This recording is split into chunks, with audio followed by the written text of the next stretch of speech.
When I think about mistakes, if an entrepreneur was to ask me, or a young entrepreneur were to ask me, what are the mistakes and what are the lessons that you've learned, and how do you handle it? I'd say, first of all, chances are everything that you're gonna do as an entrepreneur will have a mistake in it. Everything. Like, I'm not gonna lie, because first of all, you don't know what you're doing. You have an idea that you have in your head, and you're like, let me try this idea, in real life.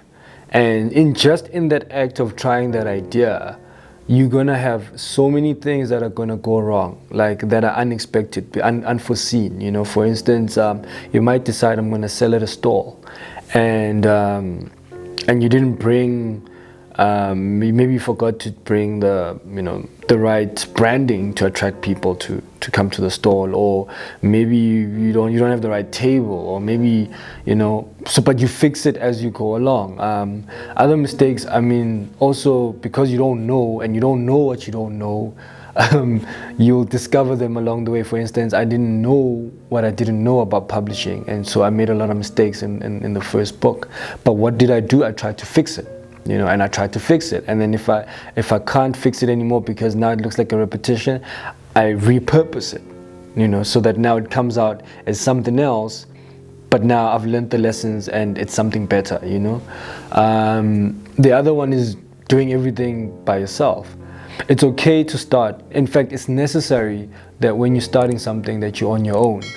But once you gain momentum and you start attracting the right people, and you've also developed the skill of identifying the right people, then you need to allow them into your space so that they can also help you refine whatever you're doing, whether it's a product or a service, or so you need to be able to have the skill of identifying and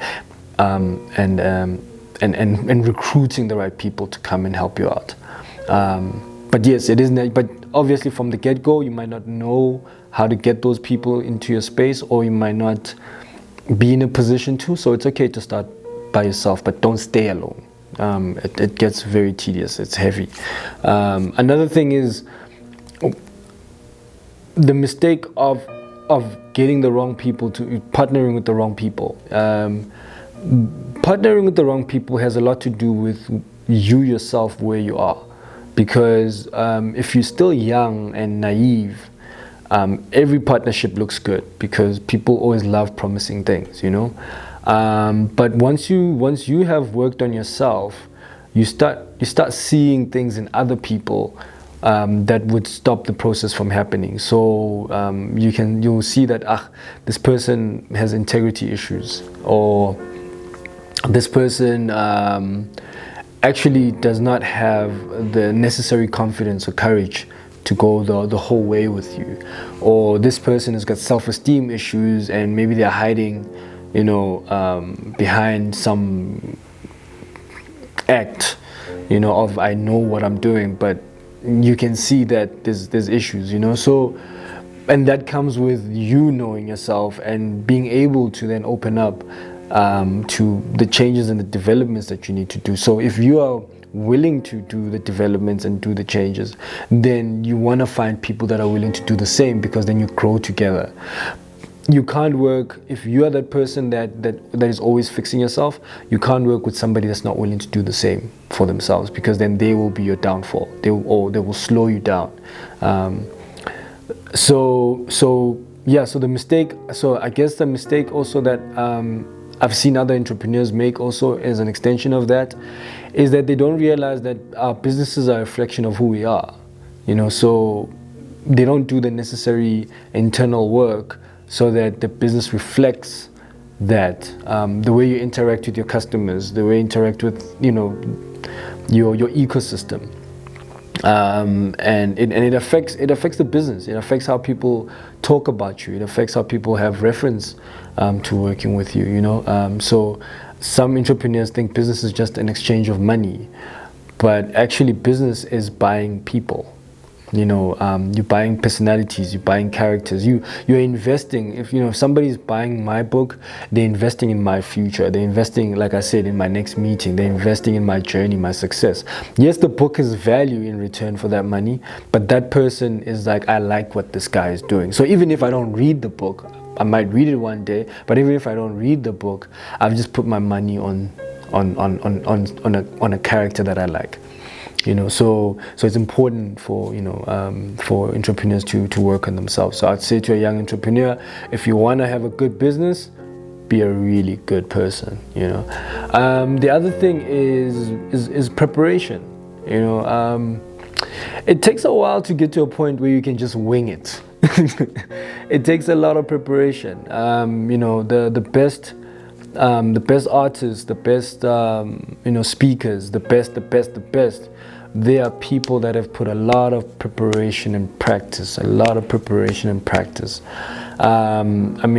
was having a discussion with my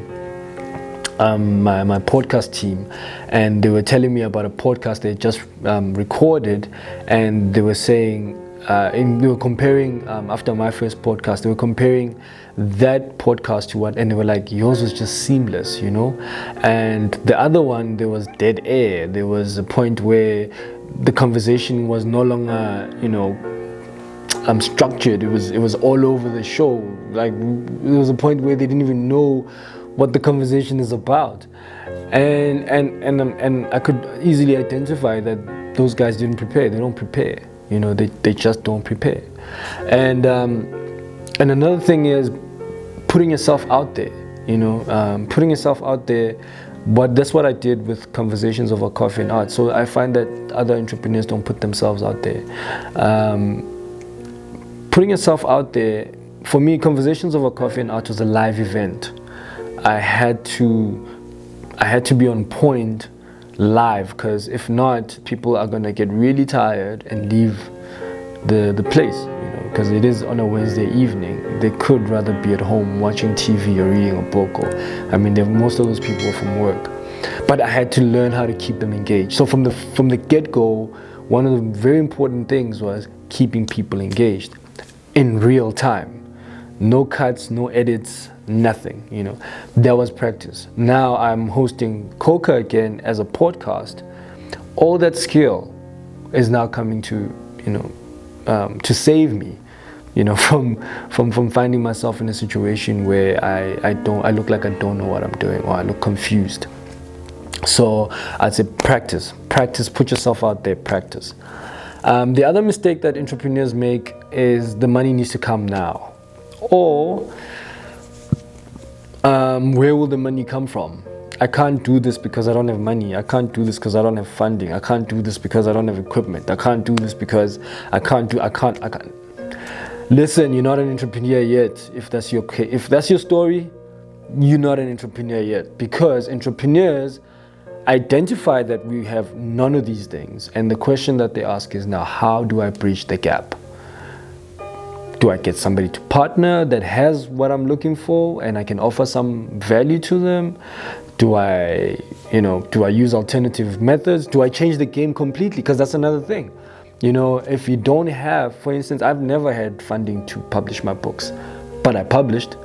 I found the right people, I attracted the right people, I had the right conversations with them, I create the right deals, and eventually when the project has to happen, it happens. And that's the thing about the journey. You trust the next step, and you keep asking yourself, what do I do now? And trust the guidance, the internal guidance that you get on the journey. So that's a big mistake. I don't have. You will never have. Let me just start there. You will never ever have. As an entrepreneur, entrepreneurs, we are manifestors by definition. That's what we do. We think of things. So I'm sitting one day in a room with a piece of paper and a pen, and just my mind, and no money in my pocket, no job, and nothing. And on this empty paper, I will write some words, and those words are going to be a plan. I don't know how I'm going to execute this plan, but I'm going to write down a plan because I've got an end goal. I'm going to set goals. I'm going to do this. I'm doing it on paper. I don't have anything. But while I'm doing this on paper, I'm trying to piece it all together in my mind. Who am I going to need? What am I going to need? How am I going to get it? It's not always that you need to look for money. How can I leverage of what I have in terms of maybe my acumen, my skills to get what I want? How can I go provide a service? Maybe I might, okay, I did some accounting. I remember after primary school, after high school, I got a B in accounting, and there was a year where I was at home and I didn't have any money, and I'd go to the primary schools, Elokshin, and offer to do their entry books and clean up the mess, and do bank reconciliation statements for them, and just clean up the mess, and so that they can take the books further, and I'd get paid for that. I'd get paid for that. So I'd spend I'd ask for all their papers, all their receipts, everything, and then I just go home, sit with it, and redo their books of first entry, and then I'll come back with the books, with the receipts, and I'll be like, listen, this is what your books look like, because it's a school. They normally mess up, and I'd get paid. So there was a service that I was offering, and doing that service also, I got introduced to other people as well, other teachers, where they're like, oh yeah, let's see what we can do for you here, or let's introduce you to more people, or whatever the case may be. I only stopped that business because I had to go to varsity the next year, and even then, I was always entrepreneurial. I think even in the same year, I partnered with a friend of mine, and he was using his mom's car, and we were delivering bread on a monthly basis. So people would pay for bread monthly, and we would have days. So if you want your bread Monday, Wednesday, Friday, we'd come and drop off that bread Monday, Wednesday, Friday. If you want it every day, that's what we did. Every day we're dropping off bread, and in the morning, like I think from 5 until 7, 8ish in the morning, that's what we were doing. We'd be dropping off bread. How did we do it? We started by handing out flyers, went to different families, and we registered them, and then we told them for the first month we're going to deliver the bread in advance. In fact, no, it was the first week. We delivered the bread in advance, and then from then on you're going to pay us, and then you're going to pay a week in advance, so that you know that we're there. And we really didn't have that much money, but we had the idea, and we could sell it to somebody, and then we got the buy-in from the community, and we built it. So not having resources is not the end of things. So that's another mistake. And there's a whole lot of other mistakes that you're gonna make. I don't look at it as mistakes. Look, there are mistakes. I think more than anything, I think people in the journey will have periods where they feel like it's failures. No, those are not failures. Those are just lessons. And you're gonna have them all the time.